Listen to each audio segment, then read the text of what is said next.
걱정할 정도는 아닙니다. 잘 치료받고 오겠고요. 병명은 구체적으로 안 좀 그렇습니다.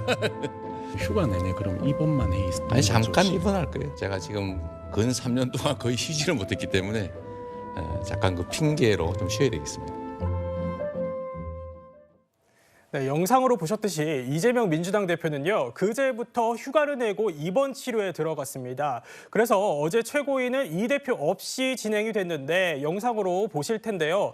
정청래 최고위원이 손짓을 하니까 이 대표의 자리를 비워두는 모습을 볼 수 있습니다. 최진봉 교수님, 이 영상 좀 어떻게 보셨습니까? 그러니까 아마 이제 이재명 대표가 없으면 그다음 이제 수석 최고위원이 정청래 의원이니까 정청 의원이 이제 대표 역할을 대신해야 되는 건데 예. 그런 부분들을 보이기 싫은 것 같아요. 제 느낌은 그렇습니다. 그러니까 예. 이 대표께서 지금 뭐 치료를 받으러 갔지만 이 대표는 우리와 함께하고 있다 이런 모습을 보여주고 싶은 것 같아요. 네. 그러니까 정청래 최고위원 입장에서 이제 뭐 본인이 만약 이제 물론 사회권을 갖기는 하지만 그럼에도 불구하고 이재명 대표의 자리를 본인이 앉게 됐을 때 이제 본인도 좀 부담스러울 수 있고요. 제가 볼 때는 또 지지자들 입장에서도 이 대표가 존재하고 있다는 것을 좀 상징적으로 보여주려는 의도 이런 부분들이 종합적으로 저런 태도로 보이는 게 아닌가 하는 생각이 들기 때문에 아마 앞으로도 최고위원회 회의 할 때마다 저렇게 하지 않을까 네. 그렇게 예상이 됩니다.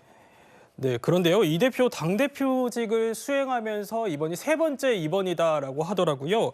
김수민 평론가님, 이번 첫날부터 지지층과 소통에 나서는 모습인데 어떻게 좀 보셨을까요? 뭐 어느 정도는 계속 메시지를 내면서 정치적인 활동을 예. 하겠다는 의지로 봐야 될 것 같고 뭐 아주 굉장히 귀중한 어떤 병증이 있다거나 그런 건 또 아니기 때문에 그리고 이런 글을 뭐 긴 글도 아니고 이런 글을 이제 SNS를 통해서 또 활동하고 이런 거는 뭐 크게 무리는 없는 거기 때문에 네. 그런 또 메시지도 내고 하는 것 같습니다. 다만 조금 이제 야당 대표로서는 좀 아쉬운 부분이 있었다라고 보는 것은 이제 본인 재판과 관련돼서 예. 이제 뭐 검찰에서 좀 실수를 한 것 같은데 큰 실수일 수도 있겠습니다만은 위례신 도시라고 하는 그 발음을 뭐 윗 어르신들 이렇게 이제 해석을 해왔던 걸 두고 이제 남욱 변호사가 그게 아니다 위례신 도시다라고 반박을 하면서 이제 그 부분을 꼬집어서 이재명 대표가 정치검찰 비판을 했거든요. 근데 사실 뭐 그건 비판할 수도 있는 부분이겠습니다만 얼마 전에 또 대통령 기자회견도 있었고 여러 가지 좀 큰 주제들이 많이 있거든요. 예. 그러면 사실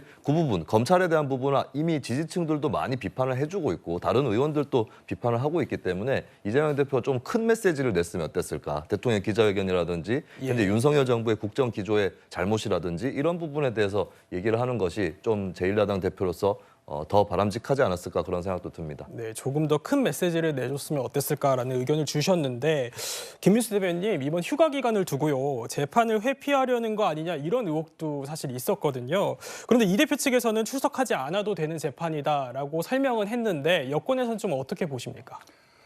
참 국민들이 들으시면 참담한 말 같아요. 이 세상에 출석하지 않아도 되는 재판이 어디 있습니까? 이게 국민들 같으면 이게 가능한 일이겠습니까? 예. 국민들은 지금 여기에서요. 법원이나 어떤 도장 하나 찍힌 것만 와도 잘못한 게 없어도 심장이 벌컥해요. 예. 내가 나도 모르게 뭔가를 잘못했나 하고. 근데 이렇게 숱한 범죄 혐의들로 재판을 받고 있는 야당의 대표가 예. 재판 출석하지 않아도 되는 재판이다라는 표현 자체가 굉장히 잘못됐다는 말씀 좀 드리고 싶고요. 저는 이번 입원과 관계돼서 몇 가지 말씀드리고 싶은 게 있어요. 예, 지금 이재명 대표가 이번이 지금 세 번째 입원입니다. 그러면 단식 때 한 번 그랬고요. 피습 사건 때 그랬고. 예. 근데 이번 같은 경우는 중증이 아니라고 했어요. 그러면서 좀 쉴 겸해서 간다라고 웃으면서. 네, 서울대병원 입원실을 도대체 어떻게 예약했습니까? 중증이 아닌데. 전 이거 굉장히 묻고 싶습니다. 지금 제 주변에만 해도요. 암 환자들도 지금 예약이 안 되는 게 대학병원 입원실들이에요. 네. 근데 이게 만약에 야당 대표로서 심각한 정말 증상이 아님에도 불구하고 이렇게 휴가 목적으로 쉴 목적으로 병실이 예약이 됐다라고 하면 이것도 저는 확인해 봐야 될 사건이라고 생각합니다. 또한 마찬가지로 여기 이재명 대표가 지난 여기 그 단식 이후에요. 본인의 체포 동의안이 가결될 때 주요 메시지를 냈었습니다. 네, 병실에서. 근데 이번에도 어떤 메시지들이 계속 나올지는 모르겠으나 제가 봤었을 때 이 메시지들이 본인이 말하기 힘든 것들을 지금 이제 원내대표나의 입을 빌려서 문제화 시켜놓고 퇴원할 가능성도 전 상당히 있다라고 봅니다. 왜냐하면 지금 이게 퇴원 일자, 그러니까 복귀하는 일자 시즌쯤 해서 중요한 안건들이 꽤 많이 있거든요. 지금 민주당 내 정치권적으로. 그래서 이런 부분들도 좀 주목할 필요가 있다라고 판단되어집니다.